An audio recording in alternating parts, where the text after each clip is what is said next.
ഇത് നമ്മുടെ താഴെ കാണുന്നതാണ് ബ്രൂഡ് ചേമ്പർ എന്ന് പറയുന്നത്. അപ്പോൾ ഇത് ഹണി ജ്യൂസ് അല്ലേ? ഹണിക്കോള. Thank you. ലാർവ. ഈ കാണുന്നത് അകത്ത് കാണുന്നത് ലാർവയാണ്. ചെറിയ ബോക്സിനകത്താണ് നമ്മൾ ചെറുതേനീച്ച. അതായത് 12-4-4 എന്ന് പറയുന്ന ഒരളവാണ്. പ്യൂപ്പയാണ്. പ്യൂപ്പ സ്റ്റേജിലുള്ള കുഞ്ഞുങ്ങളാണിത്. കംപ്ലീറ്റ് ഈ അടഞ്ഞിരിക്കുന്നത് പ്യൂപ്പ സ്റ്റേജിലുള്ള. ഏറ്റവും വലിയ ശത്രു എന്താണ്? തേനീച്ചയുടെ ഏറ്റവും വലിയ ശത്രു എന്ന് പറയുന്നത് ഉറുമ്പാണ്. ഉറുമ്പ്, നീറ്, മറ്റുള്ള പല പല ഉറുമ്പുകളുണ്ട്. ഉറുമ്പ് കയറി കഴിഞ്ഞാൽ ഏകദേശം ഒരു 2-3 മണിക്കൂർ മതി തേനീച്ചകൾ. നമ്മളിങ്ങനെയുള്ള ഹാൻഡ് ട്രാപ്പുകൾ വെക്കും. അതിനകത്ത് നമ്മൾ ഓയിൽ അതായത് ഈ കാണുന്ന പോലെ മോള് വരുമ്പോഴത്തേന് അവിടെ നമ്മൾ ഓയിലാണ് വെക്കുന്നത്. അതായത് എഞ്ചിൻ യൂസ്ഡ് ആയിട്ടുള്ള എഞ്ചിൻ്റെ ഓയിലൊക്കെ യൂസ്ഡ് ആയിട്ടുള്ളത്. അതിന് നമ്മൾ മലയാളത്തിൽ കരിവേൽ എന്നാണ് പറയും. അപ്പോൾ അങ്ങനെയുള്ള ഓയിലാണ് വയ്ക്കുന്നത്. അങ്ങനെ ഒരു തവണ ഓയിൽ കഴിച്ച് 3-4 മാസത്തിനൊക്കെ ഈസി ആയിട്ട് അവിടെ നിന്നു. അപ്പോൾ ഇത് വലിയ തേനാണോ ചെറിയ തേനീച്ചയാണോ? ഇത് വലിയ തേനീച്ചയാണ്. ഇത് വലിയ തേനീച്ചയാണ് അല്ലേ? ഇതും വലിയ തേനീച്ചയാണ്. അടിയിൽ നമുക്ക് ചെറുതേനീച്ചയുണ്ട്. ഓക്കെ, അടിയിൽ ചെറിയ തേനീച്ചയും വെക്കുന്നുണ്ട്. സോ ഗൈസ്, നമ്മളിപ്പോൾ മീനച്ചിൽ കോട്ടയത്താണ്. ഇതാണ് നമ്മുടെ ബിജു ചേട്ടൻ. സോ ഇത് പ്രോപ്പർ ലൊക്കേഷൻ ഒന്ന് പറയാമോ? പലയിടത്തും മീനച്ചിലാണ്. ഫാമിന്റെ പേര് Meenachil B garden. Meenachil B garden. So ചേട്ടാ ഇപ്പം ബി കീപ്പിംഗ് തുടങ്ങിയിട്ട് എത്ര വർഷമായി? ഏകദേശം 25 വർഷമായി. 25 വർഷം. ഗൗരവമായിട്ട് തുടങ്ങിയിട്ട് 25 വർഷമായി. 15-ാമത്തെ വയസ്സിൽ തുടങ്ങിയതാണ്. 15-ാമത്തെ വയസ്സിലല്ലേ? 15-ാമത്തെ വയസ്സിൽ 10ാം ക്ലാസ് പാസ്സായി കഴിഞ്ഞപ്പം തുടങ്ങിയതാണ്. പക്ഷെ അത് ഗൗരവമായിട്ടില്ല. സ്വാഭാവികമായിട്ടും ആ കുട്ടിക്കാലത്തെ ഒരു താല്പര്യത്തിന്റെ പുറത്ത് അങ്ങനെ പോയി. പിന്നീട് അങ്ങോട്ട് ഒരു ഏകദേശം 2000 ആണ്ടിലാണ് റീസ്റ്റാർട്ട് ചെയ്തത്. 2000 ആണ്ടിലാണ്. ഇത് നമ്മുടെ വീടിനോടുള്ള ഭാഗത്താണ് ഇപ്പൊ നടത്തുന്നത്. ഇപ്പൊ ഇത് ഈ പെട്ടിയിരിക്കുന്ന വീടിനോട് ചേർന്നുള്ളതാണ്. ഇങ്ങനെ ഒരു ലൊക്കേഷനിൽ നമ്മൾ 30 പെട്ടിയോളം വെക്കുന്നു. പല ലൊക്കേഷനുണ്ട്. അതുപോലെ നമുക്ക് ഏകദേശം 80 അടുത്ത ലൊക്കേഷൻ ഉണ്ട്. അപ്പൊ അവിടെയൊക്കെ നമ്മൾ എങ്ങനെ ഫാമിൽ കൊണ്ട് വെക്കുവാണോ? മറ്റുള്ളവരുടെ പ്രോപ്പർട്ടി നമ്മൾ ലീസിനെടുത്ത് വെക്കും. നമ്മൾ മറ്റുള്ളവരുടെ പ്രോപ്പർട്ടി ലീസിനെടുത്ത് അവിടെ വെക്കുക ചെയ്യും. അപ്പൊ കൂടുതൽ എങ്ങനത്തെയുള്ള കൃഷികളിലാണ് ഇത് വെക്കുന്ന ഈ ബോക്സ് കൂടുതലും? അത് ഹോർട്ടിക്കൾച്ചർ ക്രോപ്സ്, പൂക്കളുള്ളിടത്താണ്? എല്ലാം ഉണ്ട്. നമ്മുടെ ഈ ഏരിയ കോട്ടയം ജില്ലയുടെ മീൻസ് താലൂക്കിന്റെ ഏരിയ എന്ന് പറയുന്നത് വെറൈറ്റി ആയിട്ടുള്ള പൂക്കള്, ചെടികള്, ഫ്രൂട്ട്സിന്റെ തോട്ടുണ്ട്. പക്ഷെ പൊതുവായിട്ട് റബ്ബറിന്റെ അടിസ്ഥാനത്തിലാണ് നമ്മളുടെ ഈൽഡ് കംപ്ലീറ്റ് വരുന്നത്. ഒരു 70% റബ്ബർ ഹണിയാണ്. ബാക്കി എല്ലാ ഹണികളും മിക്സ് ചെയ്തുള്ള ഒരു ബ്ലെൻഡ് ആയിട്ടുള്ള ഹണി ആയിരിക്കും. കൂടുതൽ റബ്ബർ ബേസ്ഡ് ആണ്. കേരളത്തിലെ പ്രൊഡക്ഷൻ ഒരു 95% റബ്ബർ ബേസ്ഡ് ആയിട്ടുള്ള ഹണി തന്നെയാണ്. പിന്നെ നമ്മൾ ഈ കോട്ടയത്തിന് പുറത്ത് എവിടെയെങ്കിലും വെച്ചിട്ടുണ്ടോ? ഇല്ല, കോട്ടയത്തിൽ നമുക്കിത് വീക്കിലി മാനേജ്മെന്റ് മസ്റ്റാണ്. അപ്പം നമ്മുടെ ഈ വീടിനടുത്ത് ഒരുപാട് ദൂരമായി കഴിഞ്ഞ് കഴിഞ്ഞാൽ നമുക്ക് വീക്കിലി അവിടെ എത്തണം. ഓരോ സൈറ്റിലും ഓരോ ആഴ്ചയിലും നിർബന്ധമായിട്ട് എത്തിയിരിക്കണം. ഓരോ സൈറ്റിലും നമുക്ക് നിർബന്ധമായിട്ട് എത്തിയിരിക്കണം. അപ്പോൾ അങ്ങനെ വന്നു കഴിയുമ്പോൾ നമുക്ക് ഒരുപാട് ദൂരത്ത് വെച്ച് കഴിഞ്ഞാൽ നമുക്ക് പ്രായോഗികമായ ബുദ്ധിമുട്ടുകളുണ്ട്. വീക്കിലി മാനേജ്മെന്റിന്റെ ബുദ്ധിമുട്ടുണ്ട്. മാനേജ്മെന്റ് മോശമാണെങ്കിൽ തേനീച്ചകൾ കൂടുപേക്ഷിട്ട് പറഞ്ഞു പോകും. അപ്പോൾ എല്ലാവരും വിചാരിക്കുന്ന വെറുതെ തേനീച്ച പെട്ടി വെച്ചാൽ നമുക്ക് തേനെടുക്കാമെന്നുള്ള ധാരണയാണ്. പക്ഷേ ഒരു വർഷം 52 ആഴ്ച ഉണ്ടെങ്കിൽ 52 ആഴ്ചയും അവരുടെ അടുത്ത് ചെന്നിട്ട് അവർക്ക് ആവശ്യമായിട്ടുള്ള പരിചരണം നമ്മൾ കൊടുത്താൽ. നമുക്ക് ഇത് ആർട്ടിഫിഷ്യലായിട്ട് ഫീഡ് ചെയ്യുന്നുണ്ടോ? തീർച്ചയായിട്ടും ആർട്ടിഫിഷ്യലായിട്ട് ഫീഡ് ചെയ്തില്ലെങ്കിൽ നമുക്ക് ഈ കോളനി അവിടെ നിലനിൽക്കില്ല. നമുക്കൊരു തേനീച്ചയ്ക്ക് ഏകദേശം 45 മുതൽ 60 ദിവസം വരെയാണ് ഒരു ലൈഫ് ഉള്ളൂ. ഇതിനുള്ളിൽ പുതിയ ജനറേഷൻ ഉണ്ടായി വന്നില്ലെങ്കിൽ ആ കോളനി നശിച്ചു പോകും. അപ്പം ഞാൻ ബേസിക് ആയിട്ട് ഒരു കാര്യം ചോദിച്ചോട്ടെ. ഇപ്പം നമ്മൾ പറഞ്ഞു ഇപ്പം ഓരോ ഇടത്തും ഇങ്ങനെ വെക്കുവാണ്. അപ്പം അവിടെ നമുക്ക് പൂക്കളൊക്കെ ഉണ്ടെങ്കിൽ ഇത് തന്നെ പോയി ശേഖരിച്ചുകൊണ്ട് വരും. അതല്ലാത്തപ്പം തേനീച്ചയ്ക്ക് 2 ഫുഡാണ് ഉള്ളത്. ഒന്ന് പോളന്, ഒന്ന് നെക്ടർ. ഈ പോളൻ നമുക്ക് നമ്മുടെ കേരളത്തിൽ ഓൾമോസ്റ്റ് എല്ലായിടത്തും തന്നെ മിക്കവാറും ഉണ്ട്. സ്കേഴ്സിറ്റി അങ്ങനെ പൊതുവേ കാണുന്നില്ല. എന്നാലും അപൂർവമായിട്ട് ഇല്ല, നമുക്കില്ലെന്ന് പറയത്തില്ല. നോർമലി സഫീഷ്യൻ്റ് ആണ്. അതേസമയം ഈ സമയത്ത് നെക്ടർ എന്ന് പറയുന്നത് അവൈലബിലിറ്റി കുറവാണ്. കാരണം നമുക്ക് 3 മാസം 4 മാസം മഴയായതുകൊണ്ട് ഈ സമയത്ത് നെക്ടറിൻ്റെ അവൈലബിലിറ്റി വളരെ കുറവാണ്. ഈ നെക്ടറിൻ്റെ അവൈലബിലിറ്റി കുറവാകുന്ന ഈ മഴക്കാലങ്ങളിൽ നമ്മൾ ഒരാഴ്ചയിൽ 250 ഗ്രാം വെച്ച് സിറപ്പ് കൊടുക്കുന്നുണ്ട്. അത് എന്തിനാണെന്ന് ചോദിച്ചു കഴിഞ്ഞാൽ പലരുടെയും ധാരണ എന്ന് വെച്ച് കഴിഞ്ഞാൽ ഇത് തേൻ ഉൽപ്പാദനത്തിന് വേണ്ടിയാണെന്നുള്ളൊരു മിഥ്യാധാരണയുണ്ട്. തേൻ ഉൽപ്പാദനത്തിന് വേണ്ടിയല്ല. തേൻ ഉൽപ്പാദനം കേരളത്തിൽ നടക്കുന്നത് ഫെബ്രുവരി മാർച്ച് മാസം മാത്രമേ ഉള്ളൂ. ഈ 2 മാസം മാത്രമേ ഉള്ളൂ കേരളത്തിൽ തേൻ ഉൽപ്പാദനം നടക്കുന്നത്. ഈ മഴക്കാലത്ത് നമ്മൾ കൊടുക്കുന്നതെന്ന് വെച്ചാൽ ഈ കോളനിക്ക് സർവൈവ് ചെയ്യാനുള്ള ആവശ്യമായിട്ടുള്ള ഫുഡ് അവർക്ക് കിട്ടണം. അത് പ്രകൃതിയിൽ ഇല്ലാത്തതുകൊണ്ട് നമ്മൾ സബ്സ്റ്റിറ്റ്യൂട്ട് കൊടുക്കുന്നു. ഒരാഴ്ചയിൽ 250 ml മാത്രമാണ് നമ്മൾ കൊടുക്കുക. ഒരു 250 ml ഓരോ കൂടിനും അതിൻ്റെ കൂടിൻ്റെ ഉള്ളിൽ വെച്ച് കൊടുക്കും. അത് ഈ മഴക്കാലത്ത് സ്ട്രിക്റ്റ് ആയിട്ട് കൊടുക്കും. പിന്നെ മഴക്കാലം കഴിഞ്ഞതിന് ശേഷം അതിൻ്റെ അവൈലബിലിറ്റി അനുസരിച്ച് നമ്മളെ കൂടിൻ്റെ സ്ട്രെങ്ത് കണ്ടുകൊണ്ട് അത് വീണ്ടും കുറയ്ക്കും നമ്മളത്. ഡിസംബർ വരെ നമ്മൾ തീർച്ചയായിട്ടും ഫീഡിംഗ് ഉണ്ട്. പക്ഷെ അതിൻ്റെ അളവ് ഓരോ സാഹചര്യം അനുസരിച്ച് ആ കൃഷിക്കാരൻ്റെ ഔചിത്യമാണ് ഇതൊക്കെ എത്ര കൊടുക്കണമെന്നുള്ളത് ആ കോളനി കണ്ടിട്ട് ആ കോളനിയുടെ അവസ്ഥ കണ്ടിട്ടാണ് കൃഷിക്കാരനാണ് തീരുമാനിക്കുന്നത് എന്തുമാത്രം കൊടുക്കണം. നമുക്ക് ബേസിക് ആയിട്ട് ഇങ്ങനെ ബോക്സ് വെച്ച് കഴിയുമ്പോൾ ഇതിന്റെ കോളനിയുടെ അതൊക്കെ ഒന്ന് പറയാമോ? ഈ ക്വീൻ അങ്ങനെയൊക്കെ ഇല്ലേ? തീർച്ചയായിട്ടും. നമുക്ക് ഒരു തേനീച്ച കോളനിയിൽ ഒരു ക്വീൻ ഉണ്ടാവും, 100 കണക്കിന് ഡ്രോൺസ് ഉണ്ടാവും, ആണീച്ചകളുണ്ടാവും, പിന്നെ ബാക്കിയുള്ള 10,000 കണക്കിന് പെണ്ണീച്ചകൾ അല്ലെങ്കിൽ ഫീമെയിൽ ബീസ് ഉണ്ടാവും. അപ്പോൾ ഇവരെല്ലാം കൂടെ കൂട്ടിയാണ് ഇവർ 3 മെയിലിനാണ് വർക്കർ ബീസ് എന്ന് അറിയപ്പെടുന്നത്. മെയിലല്ല, ഫീമെയിലിനാണ് വർക്കർ ബീ എന്ന് അറിയപ്പെടുന്നത്. അപ്പം ഈ 3 കൂട്ടരുണ്ടെങ്കിലേ ഒരു കോളനി ഫംഗ്ഷൻ ആവുള്ളൂ. അപ്പം റാണിയുടെ ആബ്സെൻസിൽ ഒരു കോളനി വർക്ക് ചെയ്യാല്ല, ഡ്രോൺസിൻ്റെ ആബ്സെൻസിൽ ഒരു കോളനി വർക്ക് ചെയ്യാല്ല, വർക്കർ ബീയുടെ ആബ്സെൻസിലും ഒരു കോളനി വർക്ക് ചെയ്യില്ല. അപ്പം 3 പേരുടെയും പ്രസൻസ് നമുക്ക് ആവശ്യമുണ്ട്. അപ്പോൾ ഈ 3 പേരും എപ്പോഴും സ്ട്രെങ്ത് ആയിട്ടിരിക്കുക, കരുത്തുള്ള റാണിയായിരിക്കുക, പ്രായമില്ലാത്ത ചെറുപ്പക്കാരായിട്ടുള്ള റാണിയായിരിക്കുക. ഇതൊക്കെ കോളനിയുടെ വളർച്ചയ്ക്കും തേനിൻ്റെ ആ സമയത്തുള്ള പ്രൊഡക്ഷനിലൊക്കെ കോളനിയുടെ ക്വാളിറ്റി ഭയങ്കര നിർബന്ധമാണ്, ഒരു അത്യാവശ്യ ഘടകമാണ്. അപ്പം ഇങ്ങനെ നിസ്സാരമായിട്ട് ഒരുപാട് കാര്യങ്ങൾ ശ്രദ്ധിക്കാറുണ്ട്. പക്ഷേ തേനീച്ച കൃഷി ഞാൻ പറയുകയാണെങ്കിൽ നന്നായിട്ട് പഠിക്കേണ്ട ഒരു മേഖലയാണ്. കൃത്യമായിട്ട് മാനേജ്മെൻറ്റ് കൊടുക്കേണ്ട ഒരു മേഖലയാണ്. ഇത് കാര്യങ്ങളെല്ലാം പഠിച്ചു കഴിഞ്ഞാൽ വളരെ നിസ്സാരമാണ്. നമുക്കൊരു ഡ്രൈവിംഗ് പോലെയാണ്. ഡ്രൈവിംഗ് പഠിക്കാത്ത ആൾക്കാർക്ക് ഡ്രൈവിംഗ് എന്ന് പറയുന്നത് വലിയൊരു സംഭവമായിട്ട് തോന്നും. ഇപ്പം ഞാൻ പലയിടത്തും ഇപ്പം ഞാൻ ഹൈദരാബാദും അല്ലെ തെലങ്കാന, ആന്ധ്ര ആ ഒരു മേഖലയിൽ സാധാ ഇങ്ങനെ ബോക്സ് ഇങ്ങനെ വെച്ചേക്കുക.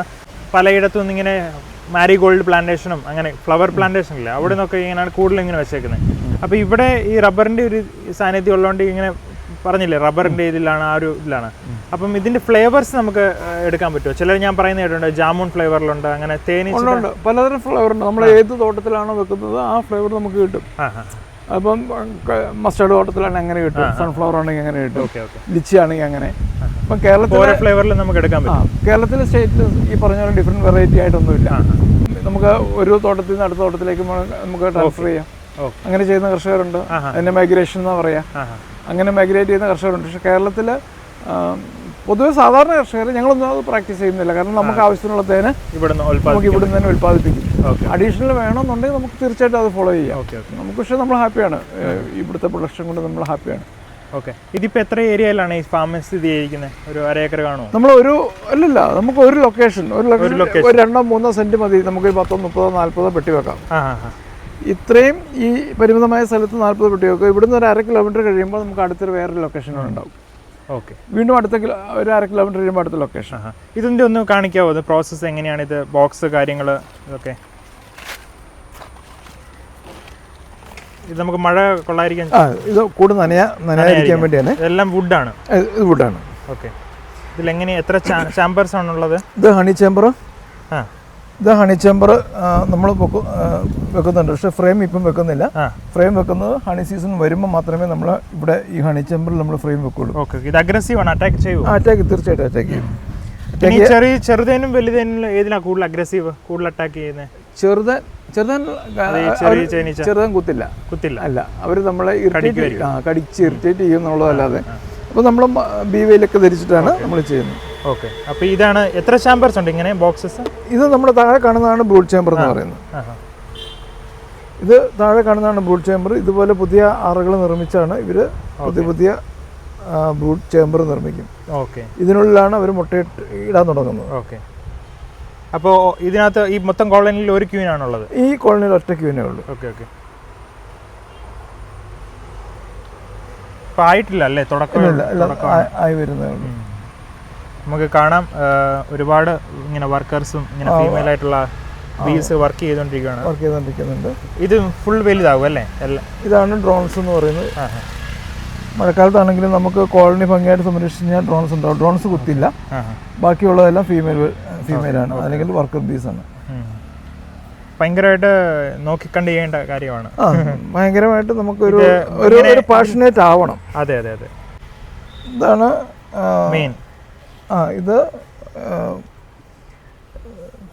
പ്യൂപ്പയാണ്. പ്യൂപ്പ സ്റ്റേജിലുള്ള കുഞ്ഞുങ്ങളാണിത്. കംപ്ലീറ്റ് ഈ അടഞ്ഞിരിക്കുന്നത് പ്യൂപ്പ സ്റ്റേജിലുള്ളതുകൊണ്ടാണ്. ഇത് ഡെവലപ്പ് ആയി വരുന്നേ ഉള്ളൂ. ഇതിപ്പം ഓരോ 21 ദിവസം കൂടുമ്പോൾ ഈ കുഞ്ഞുങ്ങൾ വിരിഞ്ഞു വന്നുകൊണ്ടിരിക്കും. ഓരോ ഇത് ലാർവ. ഈ കാണുന്നത് അകത്ത് കാണുന്നത് ലാർവയാണ്. എഗ്ഗ് കാണാം. ഈ കാണുന്നത് ഈ സെല്ലിൽ കാണുന്ന എഗ്ഗാണ്. ഇത് ലാർവ, ഇത് പ്യൂപ്പ. ഓക്കെ. ഓരോ 21 ദിവസം കൂടുമ്പോഴും ഈ കുഞ്ഞുങ്ങൾ വിരിഞ്ഞുകൊണ്ടിരിക്കുകയാണ്. അപ്പം അതിന് ആസ്പദമായിട്ട് റാണി പുതിയ ഓരോ കാലിയാവുന്ന സെല്ലുകളിൽ റാണി വീണ്ടും മുട്ടയിട്ടുണ്ട്. അപ്പോൾ റാണിയുടെ ഒരു ഉത്തരവാദിത്വം എന്ന് പറഞ്ഞാൽ എല്ലായിടത്തും മുട്ടയിടുക എന്നുള്ളതാണ്. ഒരു ദിവസം ഒരു നമ്മുടെ ഇന്ത്യൻ ബീസിന്റെ കൂട്ടനുസരിച്ച് 200 മുതൽ 400 മുട്ട വരെ മുട്ടയിടാനുള്ള സാഹചര്യം നമ്മുടെ ഇന്ത്യൻ ബീസിൽ നമ്മുടെ ഈ എപ്പിസറേനയിലെ നമ്മുടെ കൂട്ടിനകത്തുണ്ട്. പിന്നെ ഇത് നോർമലി നമ്മളിങ്ങനെ ഒരു പുതിയൊരു കോളനി അറേഞ്ച് ചെയ്ത് വെക്കുവാണെങ്കിൽ എത്ര അതിൻ്റെ ഒരു കാലാവധി, ഒരു ടൈം ഫ്രെയിം എത്രയായിരിക്കും തേനൊക്കെ ഡെവലപ്പ് ആകാനും? തേന് ഡെവലപ്പ് ആകാൻ സീസണിലാണല്ലോ തേനുള്ളൂ. ഹണി സീസൺ എന്ന് പറഞ്ഞാൽ നമ്മളിപ്പം ഇപ്പോൾ ക്ഷാമകാലമാണ്, ഡെത്ത് സീസണാണ്. ഇനി അതിന് ശേഷം ഒരു സെപ്റ്റംബർ ഒക്കെ ആകുമ്പോഴത്തേനും ഈ ഓണത്തിൻ്റെ ഒക്കെ സമയം, ഓണത്തിന് മഴ കംപ്ലീറ്റ് ആയിട്ട് മാറി കഴിയുമ്പോഴത്തേനും പിന്നെ അവരുടെ ഗ്രോത്ത് സീസണായി. ഈ ഗ്രോത്ത് സീസണാണ് പുതിയ കർഷകരും തുടരാൻ ആഗ്രഹിക്കുന്നവരൊക്കെ പുതിയ ബോക്സ് ഇൻസ്റ്റാൾ ചെയ്യുന്നത് ഈ സെപ്റ്റംബർ ടു ഡിസംബർ ടൈമിലാണ്. ഡിസംബർ കഴിഞ്ഞാൽ പിന്നെ ഞങ്ങളൊന്നും കോളനി കൊടുക്കില്ല. പിന്നെ ഞങ്ങളുടെ കോളനികൾ തേനിന് വേണ്ടി നമ്മൾ റെഡിയാക്കി വെച്ചിരിക്കും. അതുവരെ ഡിസംബർ വരെ, ബാക്കി എല്ലാ ടൈമിലും ഡിസംബർ വരെ നമ്മൾ കോളനി സെയിലുണ്ട്. ഡിസംബറിന് ശേഷം നമ്മൾ തേനിന് വേണ്ടി ഒരുക്കുകയാണ്. അപ്പോൾ ആ സമയത്ത് ഇതിൻ്റെ സ്ട്രക്ചറെല്ലാം മാറും.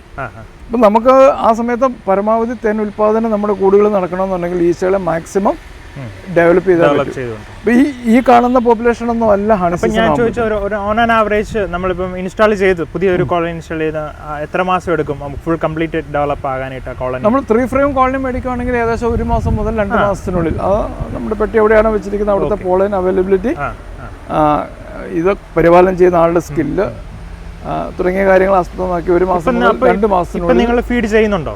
തീർച്ചയായിട്ടും ഓരോ ആഴ്ചയിലും ഫീഡ് ചെയ്യും. അവൈലബിലിറ്റി കുറഞ്ഞു നമ്മൾ പറഞ്ഞ പോലെ. നെക്ടറിന് അവൈലബിലിറ്റി ഇപ്പോഴില്ല, മഴക്കാലമാണല്ലേ. ഇപ്പം ജൂൺ ജൂലൈ ഓഗസ്റ്റ് വരെ മഴക്കാലമാണ്. അപ്പോൾ ആ സമയത്ത് നെക്ടറിന്റെ അവൈലബിലിറ്റി തീരെയില്ല. അപ്പം തീർച്ചയായിട്ടും കൊടുത്തില്ലെങ്കിൽ ഈ കോമ്പുകൾ ഡ്രൈ ആയിപ്പോകും. ഇപ്പം നമ്മൾ കണ്ട അടയിൽ നിറച്ച് ലാർവയുണ്ട്, ഫുൾ പ്യൂപ്പായിട്ടിരിക്കുകയാണ്. എന്തുകൊണ്ടാണെന്ന് ചോദിച്ചു കഴിഞ്ഞാൽ ഇവരെ കൃത്യമായിട്ട് മാനേജ്മെന്റ് കൊടുക്കുന്നതുകൊണ്ടാണ് ഇവരിങ്ങനെ നല്ല സ്ട്രോങ് ആയിട്ട് ഈ കോളനി സ്ട്രോങ് ആയിട്ട് നിൽക്കുന്നത്. ഇല്ലെങ്കിൽ എന്താണെന്ന് ചോദിച്ചു കഴിഞ്ഞാൽ ഇവരുടെ നെക്ടർ അവൈലബിലിറ്റി ഇല്ലെങ്കിൽ ഈ അടകളെല്ലാം ഡ്രൈ ആയിപ്പോകും, ഉണങ്ങിപ്പോകും. ഇത് വാക്സ് ആണോ? ഇത് പ്രോപ്പറായിട്ട് വാക്സ് ആണ്. തേനീച്ചകളുടെ ഈ വർക്കർ ബീയുടെ ചെറുപ്രായത്തിലുള്ള വർക്കർ ബീയുടെ ശരീരത്തിൽ നിന്ന്, അതായത് വാക്സ് ഗ്ലാൻഡിൽ നിന്ന് ഉൽപ്പാദിപ്പിക്കുന്ന മെഴുകാണ്. ഈ മെഴുക് വേറെ ഒരു കാര്യങ്ങളുണ്ട്. ഈ മെഴുക് ഉൽപ്പാദിപ്പിക്കണമെന്നുണ്ടെങ്കിൽ 1 കിലോ വാക്സ് ഉൽപ്പാദിപ്പിക്കണമെന്നുണ്ടെങ്കിൽ 12 കിലോ ഹണി കൺസ്യൂം ചെയ്താലേ ഇവർക്ക് 1 കിലോ വാക്സ് ഉൽപ്പാദിപ്പിക്കാൻ പറ്റുള്ളൂ. കൺസ്യൂം ചെയ്താലേ ഇവർക്ക് വാക്സ് ഉൽപ്പാദിപ്പിക്കാൻ പറ്റുള്ളൂ. ഇവരുടെ ബോഡിയാണ് വാക്സ് ഉൽപ്പാദിപ്പിക്കുന്നത്. ആ വാക്സ് കൊണ്ടാണ് പുതിയ കോമ്പുകൾ നിർമ്മിക്കുന്നത്. ഈ കോമ്പ് ഇവരുടെ നമ്മൾ കൊടുക്കുന്ന ഈ നെക്ടറിനകത്ത് എന്താ ശരിക്കും ഷുഗർ ആണോ? ഷുഗറാണ്, 100% ഷുഗർ തന്നെയാണ്. നമ്മൾ സബ്സ്റ്റിറ്റ്യൂട്ട് കൊടുക്കുകയാണ്. അതായത് ഈ തേനീച്ചകളുടെ നിലനിൽപ്പിന് വേണ്ടി നമ്മൾ കൊടുക്കുന്ന സബ്സ്റ്റിറ്റ്യൂട്ട് ആണ്. ഈ കോമ്പ് ഇത് നിർമ്മിക്കുന്നത് തേനീച്ചകളുടെ ബോഡിയാണ്. ഇത് പുത്തൻ അടയാണ്, അത് നല്ല വെളുത്തിരിക്കുന്നത്. ഞാൻ ചിലയിടത്ത് കണ്ടിട്ടുണ്ട് ആർട്ടിഫിഷ്യൽ ആയിട്ടുള്ള റബ്ബർ. അങ്ങനെ അത് ആർട്ടിഫിഷ്യലായിട്ട് കൊടുക്കുന്നത് അതും വാക്സ് തന്നെയാണ്. ആർട്ടിഫിഷ്യലായിട്ട് അവർ ഒരു ഷീറ്റ് ഉണ്ടാക്കിയിട്ട് അങ്ങ് കൊടുക്കുകയാണ്. അത് പ്രധാനമായിട്ടും മെല്ലിഫറയിലാണ്. ഇന്ത്യൻ ബീസിൽ അത്ര വർക്കൗട്ട് ആയിട്ടില്ല ഇന്നവരെ. ഇത് ഹണി ജ്യൂസ് അല്ലേ? ഹണിക്കോള. Thank you. എടുത്തോളൂ, കുടിച്ചോണ്ട് സംസാരിക്കാം. അപ്പൊ ഇത് വൈഫ്, നിങ്ങൾ രണ്ടുപേരും? ഞങ്ങൾ രണ്ടുപേരും ഉണ്ട്, ഫാമിലി ഓണ്ടർപ്രണറാണ്. ഓക്കെ. ഞങ്ങൾ രണ്ടുപേരുമാണ് ഇത് തുടങ്ങിയത്. കൂടുതൽ സ്റ്റാഫുണ്ട്. ഞങ്ങൾ രണ്ടുപേരും കൂടെയാണ് തുടങ്ങുന്നത്. പിന്നീട് ഇപ്പം ഞങ്ങൾ കൺട്രോളിൽ നിൽക്കുന്നില്ലാതെ വന്നു കഴിഞ്ഞപ്പോൾ സ്റ്റാഫിന് എത്ര പേരുണ്ട്? സ്റ്റാഫ് സീസൺ അനുസരിച്ച് 2 മുതൽ 8 വരെ സ്റ്റാഫുകളുണ്ട്. ഹണി സീസൺ ആകുമ്പോൾ സ്റ്റാഫുകളുടെ എണ്ണം കൂടും. നോർമലി മലയാളികളാണ്? എല്ലാവരും മലയാളീസ്. ഇതിനകത്ത് വേറെ എന്തെങ്കിലും ആഡ് ചെയ്തിട്ടുണ്ടോ?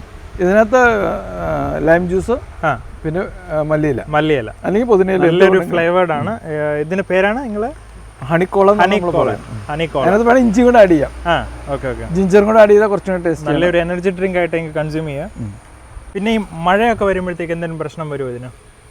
ഇല്ല, മഴക്കാലത്ത് ഞാൻ പറഞ്ഞല്ലോ കവർ ചെയ്ത് ഈ പ്രശ്നം നമ്മൾ കൂട് കവർ ചെയ്യാം. കൂട് ഒരു കാരണവശാലും മഴ നനയാൻ പാടില്ല.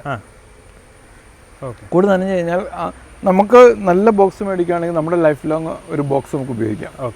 അപ്പോൾ നമ്മൾ മഴ നനഞ്ഞു പോയി കഴിഞ്ഞാൽ അതുകൊണ്ട് ഞങ്ങൾ തന്നെ 2 പടുതായി ഇടുന്നുണ്ട്. ഒന്ന് അടിയിലും ഒന്ന് മുകളിലും 2 പടുതായിട്ട് നന്നായിട്ട് കവർ ചെയ്തിട്ടാണ് ഈ ബോക്സ് സംരക്ഷിക്കുന്നത്. ബോക്സ് നമുക്ക് ലൈഫ് ലോങ് ആയിരിക്കണം, കാരണം നല്ല ഇൻവെസ്റ്റ്മെന്റ് ഉണ്ട്. ശരിക്കും ഇതിനെ കുറിച്ച് ചോദിക്കാൻ പറഞ്ഞു. ഇതിന്റെ വുഡ് എന്ത് തരം തടിയാണിത്? നമ്മളിപ്പോൾ മലയാളത്തിൽ മരുത് എന്ന് പറയുന്ന ആ തടിയാണ് ഉപയോഗിക്കുന്നത്. Okay okay. അപ്പോൾ നിങ്ങൾ ഇത് വുഡ് പുറത്തുനിന്ന് എടുത്തുകൊണ്ട് വരുവാണ്? ഇത് ഒരുപാട് നമ്മൾ പുറത്തുനിന്ന് ഇത് മാനുഫാക്ചർ ചെയ്യുന്ന ആൾക്കാരുണ്ട്, അവരുടെ നമ്മൾ കളക്റ്റീവായിട്ട് മേടിക്കുകയാണ്, ഹോൾസെയിലായിട്ട് മേടിക്കുക. ഞങ്ങൾ ഹോർട്ടികോർപ്സിൻ്റെ ഒക്കെ ബ്രീഡേഴ്സാണ്. അപ്പം കൃഷിക്കാർക്ക് ട്രെയിനിങ് കൊടുക്കുക, അവർക്ക് കോളനി സപ്ലൈ ചെയ്യുക, തുടങ്ങിയ കാര്യങ്ങളൊക്കെ. ഞാൻ ഈ വീഡിയോയിൽ നമ്മുടെ ബിജു ചേട്ടൻ നമ്പറും കൂടെ കൊടുത്തേക്കാം. ഇപ്പം നമുക്ക് കൃഷിയുമായിട്ട് ബന്ധപ്പെടാതെ എക്സ്പെഷ്യലി തേൻ പ്രൊഡക്ഷനുമായിട്ട് എന്തെങ്കിലും ഡൗട്ട് ഉണ്ടെങ്കിൽ കണക്ട് ചെയ്യുന്ന രീതിയിൽ, അതുപോലെ എന്തെങ്കിലും ഇങ്ങനത്തെ എക്യുപ്മെന്റ്സ് ഒക്കെ വേണമെങ്കിലോ തീർച്ചയായിട്ടും ബന്ധപ്പെട്ട് ഞങ്ങൾ കൈകാര്യം ചെയ്യുന്നുണ്ട്. തീർച്ചയായിട്ടും. അപ്പം പിന്നെ നമുക്ക് ഗവൺമെന്റിന്റെ ഭാഗത്തുനിന്ന് വരാം. അവരുടെ ഭാഗത്തുനിന്ന് ഒരുപാട് ഹെൽപ്പുകളൊക്കെ കിട്ടിയിട്ടുണ്ടോ? ഗവൺമെന്റ് ഭാഗത്ത് വലിയ സപ്പോർട്ടൊന്നും, ഞാൻ ഫൈനാൻഷ്യൽ സപ്പോർട്ടൊന്നും ഞാൻ ഇതുവരെയായിട്ട് സ്വീകരിച്ചിട്ടില്ല. നമ്മൾ അങ്ങനെ ഒരു ആവശ്യകത ഉണ്ടോന്ന് ചോദിച്ചു കഴിഞ്ഞാൽ ആവശ്യമുള്ളവർക്ക് സമീപിക്കാം. അങ്ങനെ ഗവൺമെന്റ് ഒരുപാട് സപ്പോർട്ടുകൾ. ഇപ്പം പുതിയതായിട്ട് തുടങ്ങുന്ന ഒരാളുടെ ആദ്യത്തെ ഡൗട്ടാണ്, ഇതിന് എന്തെങ്കിലും സ്കീംസ്, സബ്സിഡി അങ്ങനെ എന്തെങ്കിലും ഉണ്ടോ? സബ്സിഡി ഉണ്ട്. കാരണം ഹോർട്ടികോർപ്പും ഖാദി ബോർഡൊക്കെ ധാരാളം സബ്സിഡികൾ കൊടുക്കുന്നുണ്ട്. 25 lakhs വരെ ലോൺ കൊടുക്കുന്നുണ്ട്. അതിന്റെ 30% വരെ സബ്സിഡി ഉണ്ട്. വേണമെന്നുണ്ടെങ്കിൽ അതൊക്കെ സ്വീകരിക്കാം. പക്ഷേ എൻ്റെ പേഴ്സണൽ ഒപ്പീനിയൻ എന്ന് പറയുന്നത് ബീ കീപ്പിംഗ് എന്ന് പറയുന്നത് ലോൺ എടുത്ത് ചെയ്യേണ്ടതല്ല.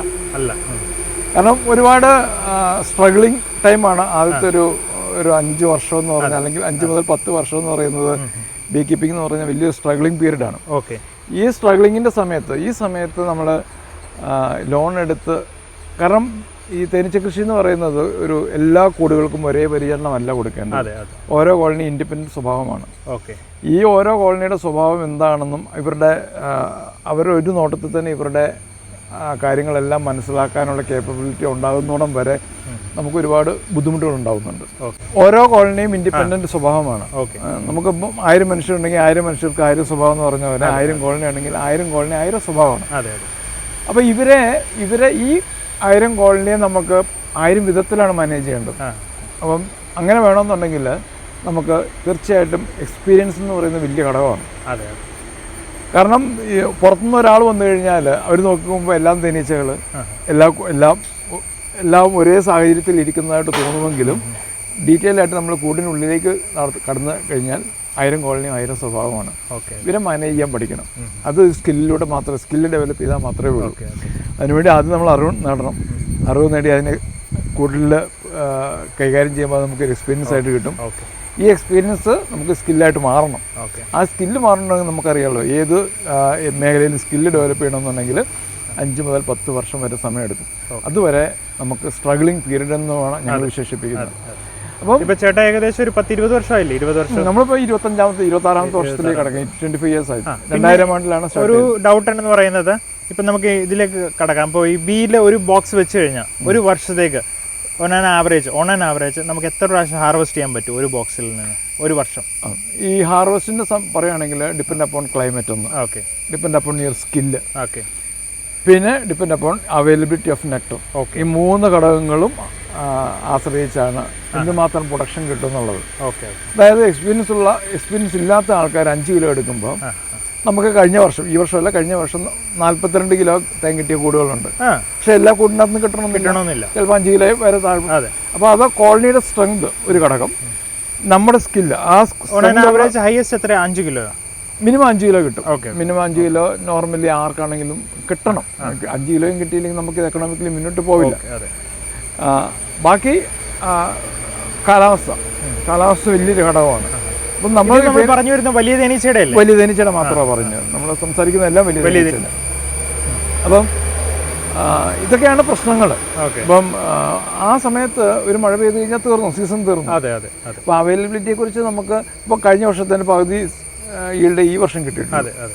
അപ്പം നമുക്ക് സീസൺ എന്ന് പറയുന്നത് നമുക്ക് ഒരു കാരണവശാലും നമുക്ക് പ്രഡിക്റ്റ് ചെയ്യാൻ പറ്റില്ല, എത്ര കിട്ടും എന്നുള്ള പ്രഡിക്റ്റ് ചെയ്യാൻ പറ്റില്ല.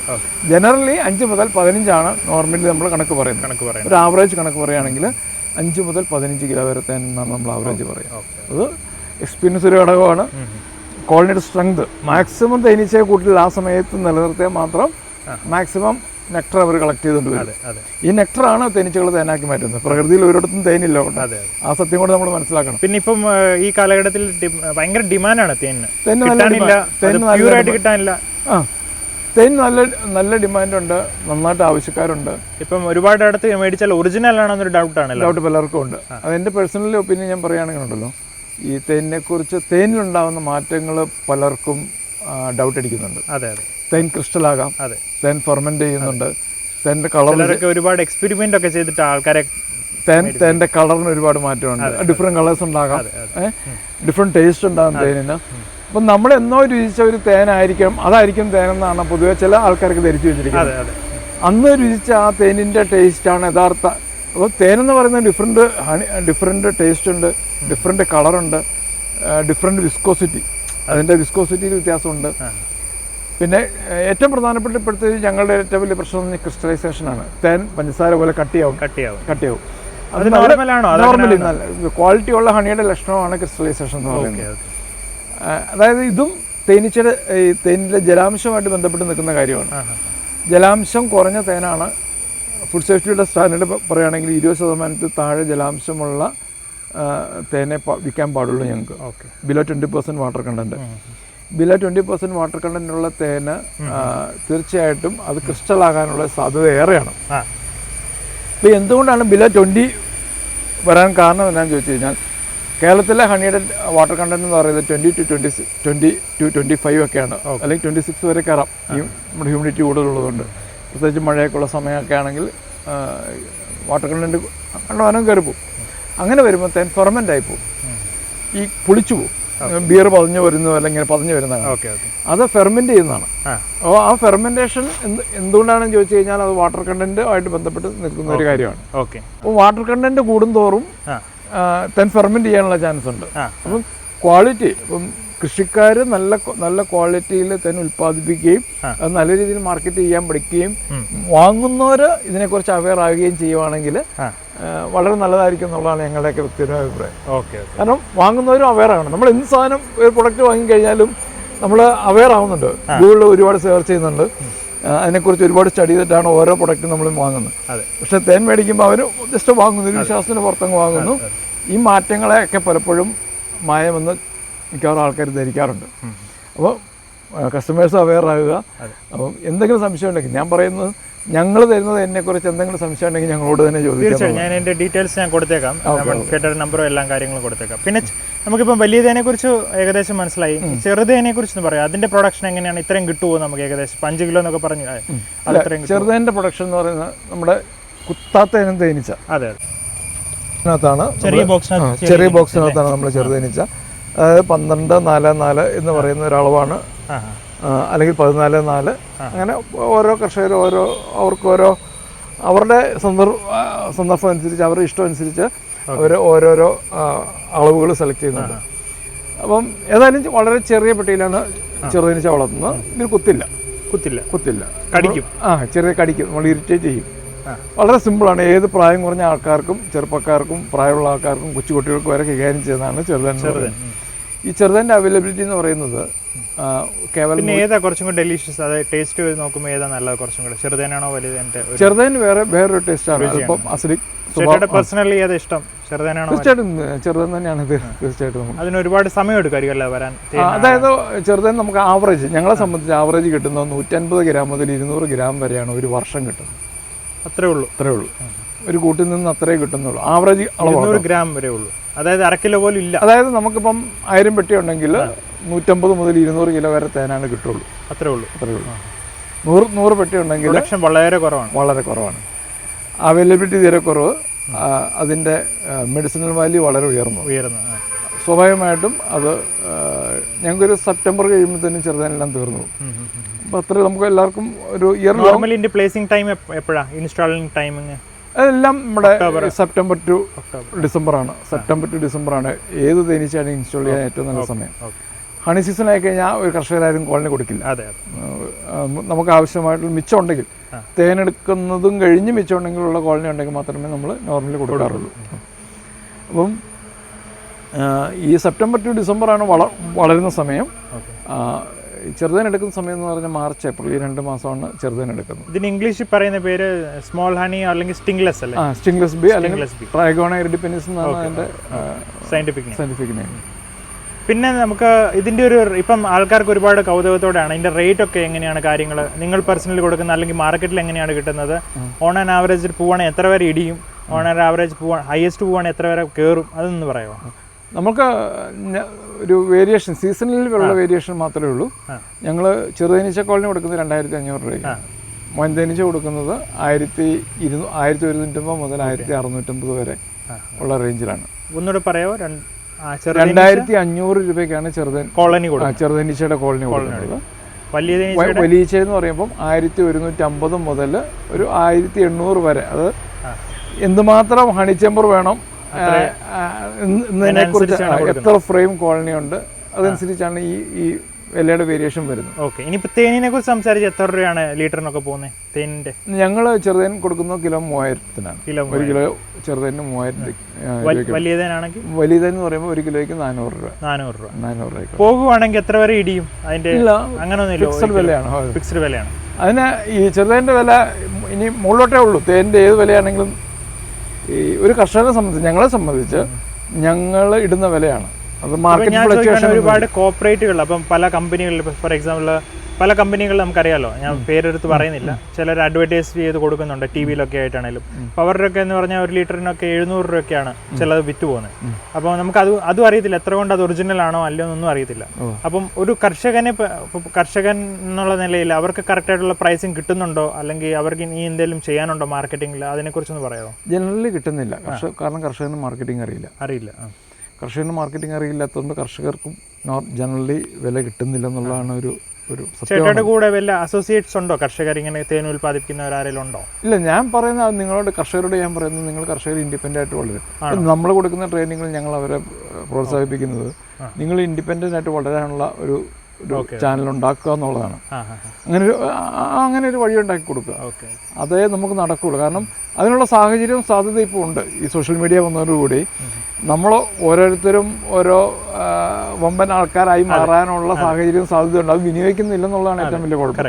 അപ്പം നമ്മുടെ മുഖവും നമ്മുടെ സൗണ്ടും സോഷ്യൽ മീഡിയ വഴി ലോകത്തിൽ എത്തിക്കുക എന്നുള്ളതാണ് നമ്മുടെ ഉത്തരവാദിത്വം. അതിന് ഒരുപാട് പേര് നിങ്ങളെ അപ്രോച്ച് ആകും. തീർച്ചയായിട്ടും. ഞങ്ങളുടെ 100% സോഷ്യൽ മീഡിയ വഴിയാണ്, ഓൺലൈൻ മാർക്കറ്റിൽ. ഞങ്ങൾ ഹോൾസെയിലില്ല, ഇതിന്റെ ഷോപ്പിൽ കൊടുക്കുന്നത് പേര് തന്നെയാണ് കൊടുക്കണേ. നമ്മൾ മീനിച്ചിൽ ഹണി എന്ന് പറയുന്ന ബ്രാൻഡിൽ തന്നെയാണ് കൊടുക്കുന്നത്. പിന്നെ ചെറുതേൻ ഒരു കാരണവശാലും നമ്മൾ ഫീഡിങ് കൊടുക്കുന്നില്ല കേട്ടോ.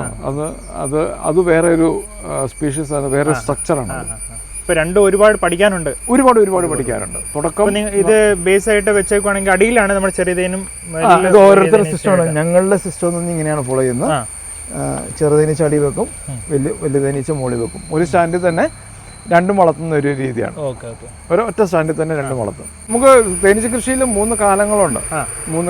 ഒന്ന് ഡെർത്ത് പീരീഡ്, ക്ഷാമകാലം, പിന്നെ തേനീച്ചകൾ നന്നായിട്ട് വളരുന്നൊരു കാലം, അത് കഴിഞ്ഞ് തേൻ ഉൽപ്പാദനത്തിനൊരു കാലം. അപ്പോൾ ഈ 3 കാലവും ഡിഫറെൻ്റ് ആയിട്ടുള്ള മാനേജ്മെൻറ്റാണ് കൊടുക്കുന്നത്. ഹണി സീസണിൽ മാക്സിമം തേൻ പ്രൊഡക്ഷൻ നടക്കണം, അതാണ് നമ്മുടെ ഒരു ലക്ഷ്യം എന്ന് പറയുന്നത്. ഡെർത്ത് പീരീഡിൽ കോളനി നഷ്ടപ്പെടാതെ തേനീച്ചകളെ സംരക്ഷിച്ച് നിർത്തുക എന്നുള്ളതാണ് നമ്മുടെ അൾട്ടിമേറ്റ് എയിം എന്ന് പറയുന്നത്. അടുത്തെന്ന് പറയുന്നത് ഗ്രോത്ത് പീരീഡ് എന്ന് പറയുമ്പം മാക്സിമം തേനീച്ച കോളനികളെ ഡെവലപ്പ് ചെയ്തെടുക്കുക. ആ ഒരു 4 മാസം എന്ന് പറയുന്ന പരമാവധി തേനീച്ച കോളനികൾ നമ്മൾ ഡെവലപ്പ് ചെയ്തെടുക്കുക. അപ്പം 10 കോളനി ഉണ്ടെങ്കിൽ അത് 30, 40, 50, 60 ആക്കുന്നത് ഈ സെപ്റ്റംബർ മുതൽ ഡിസംബർ വരെയുള്ള ടൈമിലാണ്.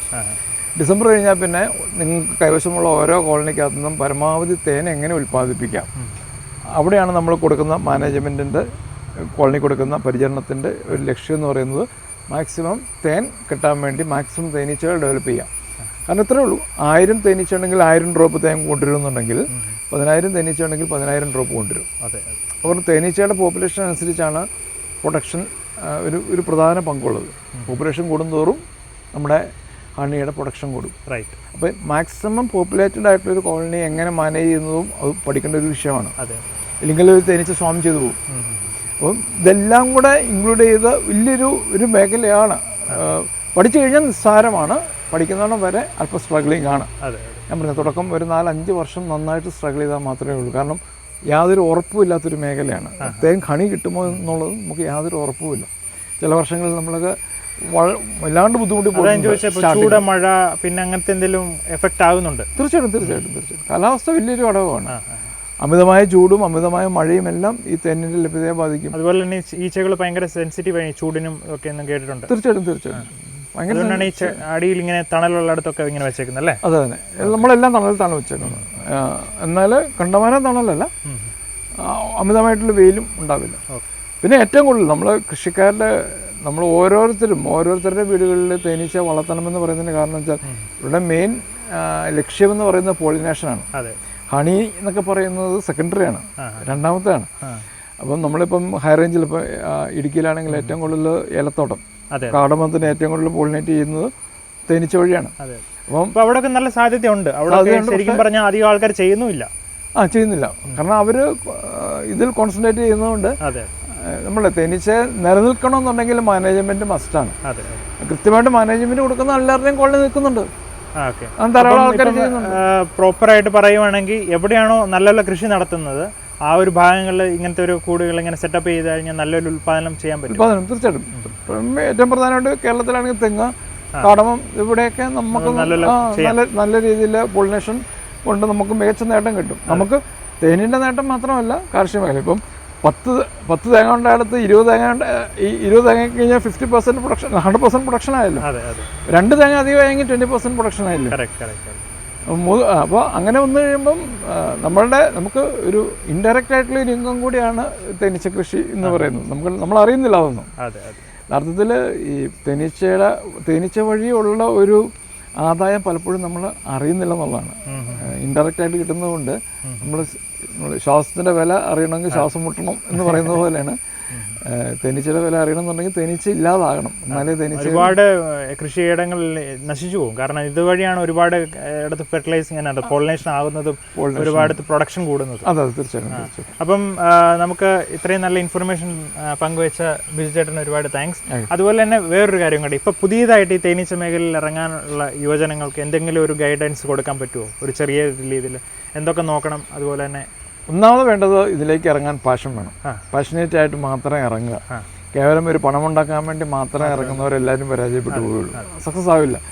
നമുക്ക് ഇതിനോട്, തേനീച്ചകളോടും പ്രകൃതിയോടും അല്പ സ്നേഹവും ആ ഒരു ലൈനിൽ. അതുകൊണ്ടാണ് 20 വർഷമായിട്ട് ഇങ്ങനെ തേനീച്ചകളെ. അതെ.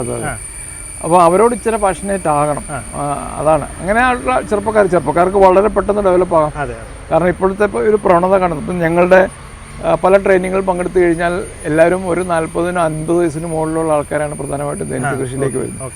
പൊതുവായിട്ടുള്ള ധാരണ എന്ന് പറയുന്നത് തേനീച്ച കൃഷി എന്ന് പറഞ്ഞു കഴിഞ്ഞാൽ റിട്ടയർമെൻറ്റിന് ശേഷം ചെയ്യാൻ പറ്റുന്ന ഒരു കൃഷിയായിട്ടാണ് പലരും ഇതിനെ കാണുന്നത്. പക്ഷേ റിട്ടയർമെൻറ്റിന് ശേഷം നമ്മൾ ഈ 60 വയസ്സ് കഴിഞ്ഞ് ഡ്രൈവിംഗ് പഠിക്കാൻ പോയവരുടെ ഒരു എഫക്റ്റ് ആയിരിക്കും ഈ 60 വയസ്സ് കഴിഞ്ഞാൽ. നേരത്തെ കഴിയാവുന്ന അത്രയും മാക്സിമം ഇതിനെ നോളജ് ഗെയിൻ ചെയ്ത് ചെയ്യുക. യൂത്ത് വരിക. ഞാൻ പറഞ്ഞില്ല, ഒരു 5 പ്രായമായി കഴിയുമ്പോഴത്തേനും അറിവ് അഡോപ്റ്റ് ചെയ്തതിനേക്കാളും സ്പീഡിൽ ഈ ചെറുപ്പക്കാർ അഡോപ്റ്റ് ചെയ്യുന്നുണ്ട്. നോളജെല്ലാം സ്കില്ലും അഡോപ്റ്റ് ചെയ്യും. അപ്പോൾ അവർക്ക് വളരെ പെട്ടെന്ന് വളരാൻ പറ്റും. പക്ഷേ ബേസിക്കലി ഇതിൻ്റെ പുറകെ ഹാർഡ് വർക്കുണ്ട്. വെയിൽ, മഴ ഇതൊന്നും ഒരു പ്രശ്നമുണ്ട്. രാത്രിയിൽ തേനീച്ച കോളനി ഷിഫ്റ്റ് ചെയ്യേണ്ടത്, രാത്രി ഉറക്കം കാണില്ല. അങ്ങനെ പല സ്ട്രഗിളിലൂടെയാണ് ഒരു കൊമേഴ്ഷ്യൽ ബീ കീപ്പേഴ്സൊക്കെ കടന്നു പോകുന്ന അങ്ങനെയുള്ള സ്ട്രഗിളിൽ കൂടെയാണ്. അവർക്ക് രാത്രി സീസണായി കഴിഞ്ഞാൽ രാത്രി ഉറക്കമില്ല. രാത്രിയിലാണ് ഈ തേനീച്ച കോളനികളെല്ലാം ട്രാൻസ്പോർട്ട് ചെയ്യേണ്ടത്. പകൽ ഫീൽഡിൽ വർക്ക് ചെയ്യണം. അങ്ങനെ മൊത്തത്തിലൊരു ഹാർഡ് വർക്ക് മെൻറ്റാലിറ്റി ഉണ്ടാവണം. പക്ഷെ തീർച്ചയായിട്ടും ഒരു ആവറേജ് റിസൾട്ട് ഉണ്ടെന്നുള്ളതാണ് ഞങ്ങളുടെയൊക്കെ വ്യക്തിപരമായ അഭിപ്രായം. അതുകൊണ്ടാണ് നമ്മളൊക്കെ ഇത്രയും വർഷമായിട്ട് നമ്മൾ മുന്നോട്ട് കൊണ്ടുപോകുന്നത്. അപ്പം I hope everyone got, നമുക്ക് എല്ലാവർക്കും നല്ലൊരു ഡീറ്റെയിൽസ് മനസ്സിലായെന്ന് വിചാരിക്കുന്നു. ചെറു തേനീച്ചയാണേലും വലിയ തേനീച്ചയാണേലും നല്ലപോലെ എക്സ്പ്ലെയിൻ ചെയ്തു തന്നു. ആദ്യത്തെ ഒരു ഭാഗം മുഴുവൻ വലിയ തേനീച്ചയെക്കുറിച്ച് പറഞ്ഞു തന്നു. സോ ഇതിലും നല്ല മനോഹരമായ കാർഷിക വീഡിയോകളുമായി ഇനിയും കാണാം. അതുവരെ ടേക്ക് കെയർ, ബൈ.